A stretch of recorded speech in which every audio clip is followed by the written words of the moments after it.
pouquinho aí desse jogo, o pré-jogo e o pós dessa partida entre Atlético Paranaense e Peñarol.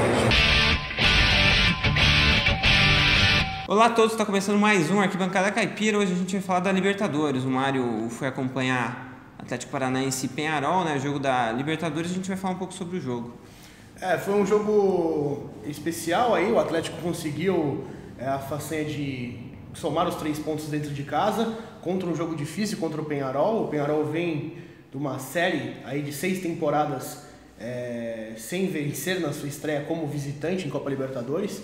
É um feito negativo para a história do Peñarol, que tem muita tradição na Libertadores, um clube com 5 títulos e com uma tradição imensa, só que nos últimos anos vem fazendo campanhas terríveis. Né? Eu acho que desde que classificou, foi para a final, acho que não passou mais das oitavas, né? Isso mesmo. A última classificação do Peñarol a fase de oitavas, de final foi em 2011, quando chegou na final contra o Santos. E fez aquela campanha brilhante quando passou pro Vélez. Aquele time do Martinútil, né? Sim, Martinútil. Tinha o Dário Rodrigues, experiente Dário Rodrigues, tinha o Antônio Pacheco. O técnico era o técnico que passou muito no Brasil, né? O Diego Aguirre, então era um time bem conhecido. Agora a gente vai conhecer o jornalista uruguaio, né? Sim, o Jorge Pivel. Ele conversou com o Mário na hora do jogo lá, um pouquinho depois que o jogo tinha acabado. Ele comenta um pouco sobre o momento do Peñarol, que não é muito bom, e essa derrota. E o Jorge Pivel, que é da rádio 10 e 10. Boa noite, Jorge. Hola, Mario. E ¿cuál es tu análisis sobre el partido de Peñarol? ¿Y cuál fue el momento crucial por la derrota hoy y la frustración de la hinchada de Peñarol? Bueno, lo primero, para mí un resultado justo. Atlético Paranaense desde el minuto 1 fue el que quiso salir a buscar el partido, mientras que Peñarol, primero con sus complicaciones con un terreno de juego que no es muy conocido y apto para este tipo de futbolistas uruguayos, más un planteo, a mi entender, muy defensivo, pero cuando tú, aparte de defender mal, cuando a pocos minutos que puedas tener la pelota no la sabes cuidar, no la sabes mantener, ni sabes rotar el equipo. ¿Para qué? Para que descanse con la pelota en tus pies y no la tenga el rival, es imposible. Entonces Atlético Paranaense en todo momento, mediante mucha velocidad, mucho ritmo, mucho vértigo y esos pases filtrados a los dos laterales del conjunto carbonero, que hoy tuvieron una pésima noche, conjugan en que el resultado es justo. El gol llegó más tarde, creo, a mi entender, de lo que se merecía o lo que uno veía en el partido. Entonces, por eso uno le puede decir, bueno, capaz que aguantar 15, 20 minutos más era la solución. Pero la verdad, el planteo de Peñarol me pareció muy mezquino para lo que es o lo que promueve o lo que promulga un entrenador como Diego Forlán, para lo que era una primera, porque no deja de ser la primera fecha de la fase de grupos, y creo que fue un justo ganador el Atlético Paranaense hoy de noche aquí en la arena de Baixada. El grande jugador de Peñarol en el partido fue Kevin Danso, sin duda. Tu grande actuación. Y lo que haya sobre la próxima fecha de la Copa Libertadores, un partido difícil. Peñarol, el histórico del último partido en Cochabamba fue un 6-2. Sí, en casa es otra cosa, al futbolista uruguayo sobre todo. ¿Por qué? Porque no sabemos o no tenemos en nuestros genes el tener mucho la pelota, la tenencia de balón, que sí puede tener un equipo brasilero. Nosotros sufrimos mucho con la altura. Hoy no pasa al ser en nuestra casa, y en el llano realmente yo creo que se va a mostrar otro equipo, o al menos uno espera eso. Pero ya es otra historia. Lo que hoy vimos, hoy para mí quedó Peñarol mucho en el debe, si quiere realmente pasar a una segunda fase que le viene siendo esquiva hace muchos años. Muchas gracias, Jorge. Mario, un gustazo, a ti também. Eu não estava lá no estádio, eu vi o jogo pela TV, né? E deu para ver que assim, o Peñarol entrou para se defender, né? Montava as 2 linhas de 4, ficava se defendendo só no próprio campo, e o Atlético, que perdeu muitos jogadores, né? O Bruno Guimarães era o principal jogador daquele time, tanto para armar jogadas como para ajudar a defender. Ele era muito bom e hoje está jogando no Lyon, está jogando bem no Lyon, já jogou muito contra a Juventus, ontem estava jogando contra o Paris Saint-Germain. Então é um cara assim que está com uma moral muito grande lá na Europa e fazendo muita diferença. Então o time está sofrendo. Acho que hoje o principal jogador é o Nicão. O Nicão acho que é o cara que fez as principais jogadas. A jogada do gol é uma jogada dele, né? Ele manda no meio da área para a letra do Bissoli, né? Então assim, é um jogador muito bom. o Unicam e ele acabou virando a principal referência do time. No caso do Peñarol, assim, eu não sei você, mas eu acho que o Peñarol talvez pudesse ter atacado um pouquinho mais, né? Foi o esquema tático do Diego Furlan na partida foi muito parecido com o estilo do jogo do Diego Lopes, antigo treinador do Peñarol. O Peñarol tinha dificuldade sim pela questão do campo sintético, né? Sim. O Peñarol não está acostumado a jogar no campo sintético. O Peñarol praticamente no único estádio com campo sintético no Uruguai é o estádio Charrua, que é o estádio da seleção uruguaia de rugby, né? Chama Los Teros, o nome da seleção. Então a preparação do Peñarol foi na semana treinar lá. Treinou, fez um jogo contra o Central Espanhol, um time também tradicional que já foi campeão uruguaio no passado. O Silas foi campeão uruguaio com o Central Espanhol. E eles treinaram lá na semana para tentar uma adaptação. O Peñarol já vinha de um histórico de jogar contra o Atlético Paranaense naquela Copa Sul-Americana, quando o Atlético foi campeão, o time passou pelo Peñarol, e o Peñarol perdeu de 2-0 na Arena da Baixada. Então alguns jogadores, por exemplo, o Kevin Dawson e alguns outros jogadores já tinham passado pela Arena da Baixada e teve dificuldades. O Peñarol também teve dificuldades na partida, né? De terça-feira. Foi um jogo complicado para o Peñarol. O Peñarol jogou totalmente fechado no primeiro tempo, fez um primeiro tempo bom, só que teve falhas no segundo tempo. Quando chegou mais ou menos aos 30 do segundo tempo, o time mudou um pouco a postura, tentou ir um pouco para frente. O Diego colocou o Facundo, que é um grande jogador, um jovem jogador e promessa do futebol uruguaio. Sim, eu achei que ele ia ser titular. E ele preferiu colocar o Facundo no final do jogo. O Facundo entrou muito bem, só que quando o Peñarol começou a se expor, logo em seguida tomou o gol e aí se complicou a partida.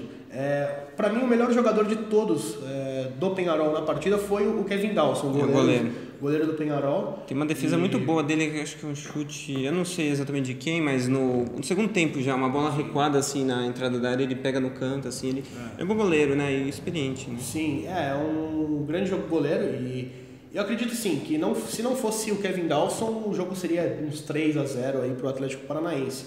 O Atlético jogou muito bem, o Peñarol vem com essa dificuldade e eu acredito que para a próxima fase, a próxima rodada, o Peñarol, por exemplo, enfrenta o Jorge Wilson em casa. E depois tem um jogo difícil contra o Colo-Colo fora de casa e joga depois no retorno, joga 2 em casa que pode decidir no campeão de siglo. O Peñarol dificilmente perde jogo no campeão de siglo, mas nos últimos anos vem perdendo muitos jogos fora de casa, com equipes até baixas aí pro nível do Peñarol. E o ano passado perdeu feio do Atlético lá no próprio estádio, né, no campeão do siglo, né, que ele foi 4-0, né, então assim... Na Sul-Americana de 2018, né? Então tem esse fantasminha aí também do Furacão. Um jogador muito conhecido é o Cebola Rodrigues, né, ele tá no Peñarol e ele não tem jogado. Por que ele não tem jogado? É um grande jogador experiente, né, nas últimas partidas, nos últimos tempos, não está sendo um jogador titular, né.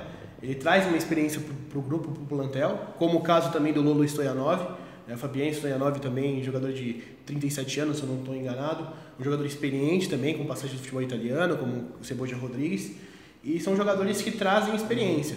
Por exemplo, em 2018, o Cebola foi um dos principais jogadores, capitão do Peñarol, no título do Campeonato Uruguai de 2018, em cima do Nacional, né? Até que ele que fez o gol de pênalti na prorrogação.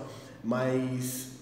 atualmente, com o Pablo Furlan, pro Diego Furlan, está indo no banco, né? Está sendo jogador do banco de reserva do Peñarol, caso também do Lolo. Traz uma experiência para o elenco, que o plantel do Peñarol, se você analisar, por exemplo, é um grupo muito jovem, né?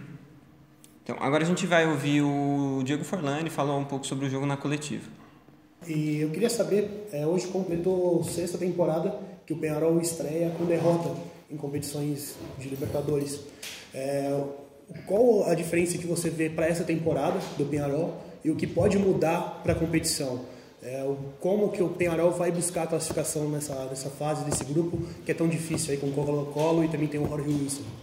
Todos os jogos, no dia de hoje é difícil em todos lados. Hoje você não ganha a classificação e você tampouco perde a classificação. É assim, é o primeiro jogo, Atlético Paranaense, um time forte. Agora, a semana que vem, tem outro jogo para nós, muito importante em casa. Então, você tem que ir jogo a jogo e, como falo, você inicia, mas o importante é você como acaba. Lo importante es ver los otros juegos, ver cuando los otros chicos comienzan a jugar entre ellos, y ahí você tem que estar, tem que jogar, tem que ganhar, tem que fazer gol, e aí a oportunidade de poder classificar. A gente também acabou entrevistando o Christian Vadox, né, o jogador húngaro que estreou na terça-feira pelo Peñarol em Copa Libertadores, um jogador com passagens pela seleção húngara, por várias equipes do futebol europeu. E a gente perguntou para ele qual era a sensação de atuar pela primeira vez no Brasil, em campos brasileiros. E ele falou um pouquinho com a gente aí do Correio. Jugar en Brasil, creo que fue la primera vez que juega acá.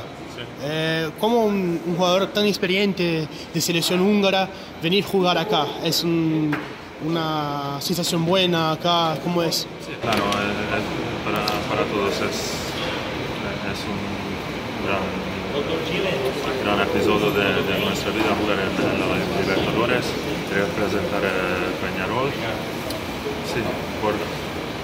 Sí, por el fin tenemos no tan buen sabor en nuestra boca porque perdimos, pero sí, el primero 60 minutos estábamos juntos, bien unidos, y eso tenemos que continuar y jugar así. Y luego, claro, es diferente jugar fuera de casa, también la cancha era distinto, pero bueno, es para competir a nivel internacional y ahora tenemos menos opción. Muchas gracias. Você falou, Adriano, em persistência, e é justamente isso que eu quero te perguntar. Já falei com o Licão e com o Bissoli, com a experiência que você tem, insistir hoje e não desistir era uma palavra-chave para tentar furar essa retranca que os uruguaios vieram, que chegou numa altura do jogo que eles não queriam mais nada. O impacto estava bom para eles. Não, sem dúvida. Eu acho que isso é o que tivemos hoje, né? Uma tranquilidade, até para rodar a bola de um lado ao outro, para tentar encontrar mais espaço no meio campo. Entendemos que o meio campo estava muito truncado, eles paravam muito o jogo, muitas faltas. E no segundo tempo corrigimos algumas coisas, algumas posições de meio campo, até mesmo nós laterais um pouco, e tivemos fruto disso, né? Tivemos mais oportunidades de gol e fomos felizes aí, o Licão fazer jogada e o Bissoli fazer gol. Também algumas imagens do estádio, né, durante o jogo, durante a partida, tem torcida do Peñarol, tem torcida do Atlético, e a gente vai, assim, acabando o nosso programa. A gente volta a qualquer momento com algum assunto, pode ser Libertadores, pode ser Campeonato Paulista, tudo que tiver de interesse a gente vai fazendo. Então, curta nosso canal, acompanhe, assine aí o nosso canal e acompanhe os vídeos que a gente vai fazendo durante esse ano aí de 2020, que tem muita novidade aí. Sempre que der a gente vai fazer entrevista também. E lembrando também que a gente vai estar cobrindo vários jogos aí de Copa Libertadores, de Campeonato Paulista, todas as divisões aí relacionadas ao nosso futebol, a gente vai estar cobrindo aí e passando para o Correio de Atibaia e também para a Arquibancada Caipira. Aí embaixo tem alguns links de matérias no Correio de Atibaia que são relacionados a esse tema, então você pode também entrar no site e pesquisar algumas coisas em relação a isso, que tem mais conteúdo sobre esse vídeo. Até mais e um abraço. Valeu!